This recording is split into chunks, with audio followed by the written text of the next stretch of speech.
Hello, person watching this video. Welcome back to my channel. My name is Bria. Today I'm making a video that is off topic from the self-development and stuff I usually talk about on my channel, and get kind of a little bit into like some celebrity type of gossip type of tea a little bit. What inspired me to make this video is basically it's a conversation that I do have in my day-to-day life. So this is a disclaimer before I do get into the video.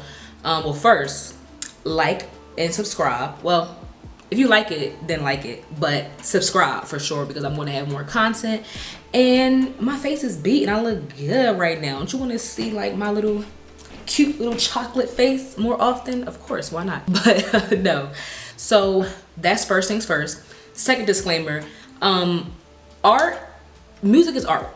And art is created to be depicted and understood by different people from different perspectives and to be compared. When it comes to like having a conversation of, oh, why are you comparing this? Or, oh, this person doesn't pay your bills. All that is ignorant to me because art is a conversation. Things we see in the media is a conversation. And if you don't have the mental capacity to really have an in-depth conversation or to keep up with I'm saying in the conversation, then just say that. But to act like it's just irrelevant and nobody cares about it is just ignorant and you don't really know what's going on. So that's that.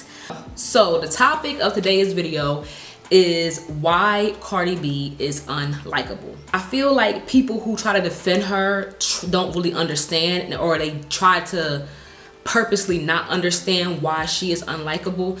But in this video, I want to break down the main things that in the beginning, when she first kind of got like known how she is, what made her unlikable. So the first reason is bad music. Now, when I first heard about Cardi B, initially, she was, you know, the funny Instagram girl making videos, being, you know, just ridiculous. She kind of served more of a comedic relief in the beginning, and then the music came around. So I don't know if before she got on Love and Hip Hop or after she got on Love and Hip Hop did she drop her mixtape. I think it was like around the same time or before, I don't really know.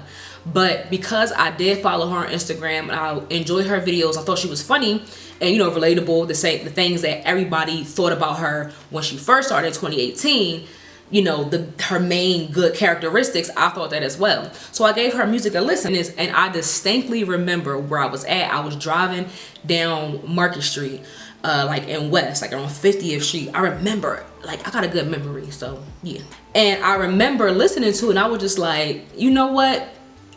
Funny girl, I like your personality, but this ain't for me. So I'm gonna just pass on the music because I'm not liking what I'm hearing. And I left it at that. And watching her Love Hip Hop and laughing at her different jokes and just how her personality was and the character that she was presenting, you know, she was still cool. But as far as the music side, I couldn't get jiggy with it. And even fast forward until 2018, which dropped her debut album, I didn't really like that. Her very first single, Bodak Yellow, ooh, here in the club, you know, you bop to it, but it wasn't given like legendary record or, you know, crazy bars or something that needs to be brought up in the future as like a amazing rap song, because it wasn't. The quality of the music, the pronunciation of the words she was saying, just everything, it was cute for the club, but it wasn't a legendary moment.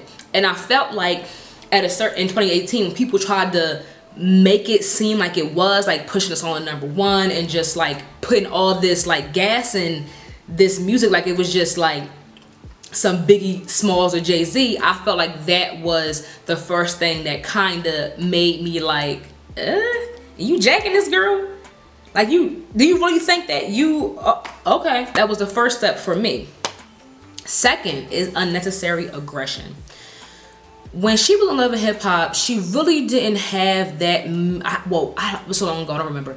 When she was on Love and Hip Hop, I remember her at the reunion coming at this one girl. I think she was from London. She had a London accent, and the girl just did not want to take it there with her. And she was just throwing shoes at her and yelling at her, and and the girl was just so meek and just so quiet and just so like didn't want to do it with her. that really turned me off, because it's like, why are you trying to pick on somebody that doesn't want a problem with you? And whatever the situation may be, it doesn't matter. It gave me bully ass bitch. Like, that right there wasn't thorough.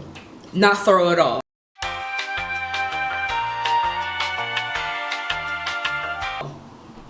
Okay, that was just some nutty punk bully type of thing, and I didn't like that at all. And the girl was so beautiful. She was just so chocolate and beautiful. I'm just like, what are you doing all this for? If she don't want to fight you, she don't want you. Then you get in your sense to try to jump her, and it's just like, are you okay?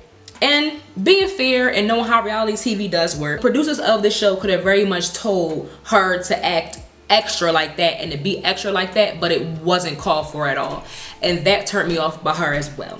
Third reason, in my opinion, is the delusion that Cardi B displays. And this kind of goes back to my first point when it came to Bodak Yellow. When Cardi B kind of came into the game, she gave off a vibe like she wanted like this female rap unity. Around the time that's when Remy Ma dropped the diss towards Nicki Minaj, and it was, and I think the reason behind that, the excuse that Remy Ma came up with to justify you dissing Nicki, was female rap unity, and Nicki was like the big bad wicked witch of the West and just wanted to split all the girls up, and they couldn't be friends because Nicki didn't want to be their friends. All the other rap girls, whether underground, whether from the past or whatever. So that one time when Remy Ma, I believe she headlined a Summer Jam, I think it was in 2017, and this is around the time when, you know, Sheether came out and she got like a lot of press, probably the most press she's ever gotten. She had the obituary of Nicki up, acting like it was Nicki Minaj's funeral. She done brought Queen Latifah out. She done found Little Kim. She done found Lady of Rage. Just all like the old school female rappers who I didn't grow up listening to, but they just popped out to diss Nicki. That's where the first delusion was, because how are you representing female rap unity and you're making it seem like you want all the girls to be together, and the only way that all of us can win is if we tear this one girl down? That's literally the exact opposite of female. The talent that Cardi B possesses, that the songs that she has made, the songs that she has dropped, the features she has done, anything she has done musically, you're going to tell me that that is anywhere near what Lauryn Hill can do?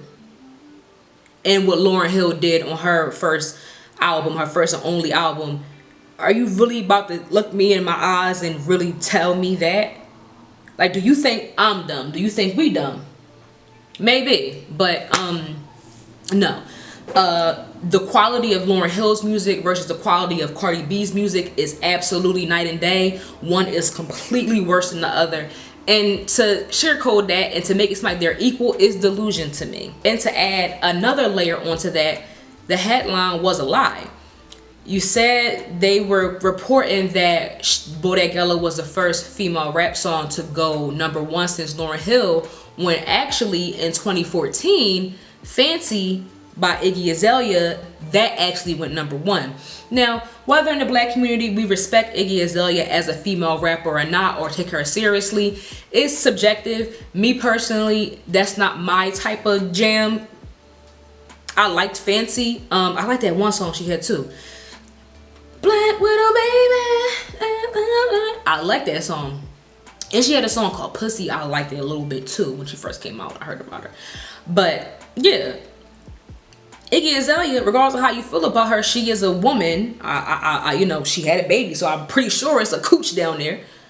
And she raps. And she went #1 in 2014. So why are you trying to take that accolade and rewrite history like you went #1 and you were the first one to do it in 20 years and you wasn't?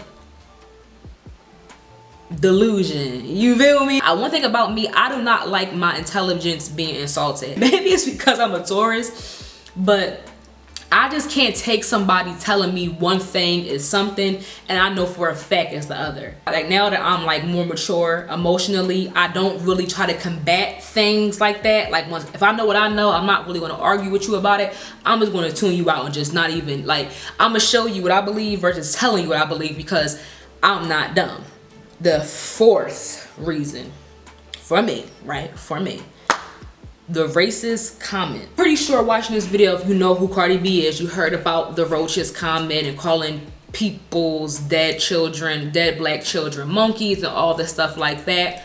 But I want to kind of discuss another layer that it also goes into the racism that I believe that she has displayed, and maybe like the eternal misogynoir that she has inside of her. The video from, I believe, Vlad TV that goes around that Cardi B says that she prefers to date outside of her race, and outside of her race, specifically black men. Now, beauty is in the eye of the beholder, but in my opinion, from what I see, when Cardi B first came out, before the teeth, before all that,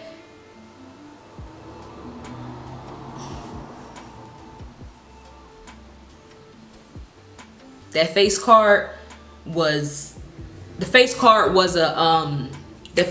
rush card, a unloaded rush card. Typically, and I learned this from Cynthia G, shout out to her, non-black women who are not really attractive in their community always come to the black community, because a lot of black men and black people in general, not just black men, they have self-hatred and they think that anything closer to whiteness is the better version of black. So if you are non-black but you were raised in a predominantly black neighborhood, and you grow up just, you know, in the black culture, a black person, some black people, let me say that, will think that you are the better version of black because you act black but you're not black. I feel like a lot of non-black girls who do preferably only date black men, they know this and they use it to their advantage. For example, comparing like one of the baddest Spanish chicks I know is Sofia Vargas. I think I say her last name right. She was on Soul Plane. Beautiful, bad, face structure, lips, everything to this day. She like 50 plus and she still look good. J-Lo's also one of them ones who people regard as like one of the baddest Spanish girls out there. But compare Cardi B to before the money, the stripper days, to Sofia Vargas in A Soul Plane or when she first came out. And let's be real and honest, who do you think in the Spanish community would be more sought after? A Cardi B, her first face, or Sofia Vargas when she first came out? Or J-Lo when she was with Diddy? Let's be real. They know that. She knew that. And you use it to your advantage to go to the black community. And what I believe that is directly is a form of colorism. And colorism is a byproduct of racism. And racism is conjoined in slavery. In my opinion, any non-black woman that preferably dates black men, and you're not really that attractive in your community, and you kind of put yourself up in like as competition against black women because you're now in another community, I feel like you are perpetuating racism and slavery. And as far as me, the kind of black person that I am, loud, proud, and everything, I will never fuck with that on no level with any person. Period. And I'm not saying that I don't like them to the point where I would try to, you know, see them and give them dirty looks and, you know, try to do something to them intentionally. But I would just prefer to not build a friendship with those type of girls or just connect with them or align with them in any way, because I'm not doing that. Her specifically referring to black women as roaches and specifically referring to black babies as monkeys, I'm like, I see you. I see what kind of person you are, I know your mindset, and I don't like it and I don't fuck with it. And when it comes to like, you know, you can take all the BBC in the world you want to, get slapped in the face with it, gargle it, choke it down, and, you know, deep throat, take up the puss, get that nut up in you. But as far as when it comes to me, the kind of black woman that I am, the kind of black women that I surround myself with, you ain't gonna get no brownie points over here because you white. Sorry. Number 5. Lies. The most famous lie is the whole shoe throwing at Harper's Bazaar incident. You seen a tweet that Nicki liked about your child. Other lies include like not having ghostwriters. One thing I feel like she should do to right her wrongs and try to get a better taste in people's mouth about her is come clean. Come clean about everything you lied about. Apologize as far as the drugging and robbing men that you claim in the video that you have done. As far as you getting a hit put out on strippers that your husband cheated on you with and getting them beat up and then pleading guilty to it and all that stuff. Just come clean about it, because you doing things that are vile and vicious behind the scenes, and then acting like you are a saint in front of the scenes. I think that makes the core demographic that she needs to, you know, attract not like her. I feel like female rap was initially a way, an outlet for black women to regain their confidence, to feel like, you know what, I can, you know, be as important as the men in this community as well. My voice deserves to be heard, and I feel like she doesn't embody that at all. So with that being said, thank you for watching this video all the way until the end. More content will be coming on the way about different stuff. I want to do a video about jealousy. I'm working on that, and about how to navigate and deal with jealousy in your life. And I also want to do a video right now, it's kind of adjacent to this video, that pertains to a song that happened in the past. But check me out. I'll see y'all later, and bye.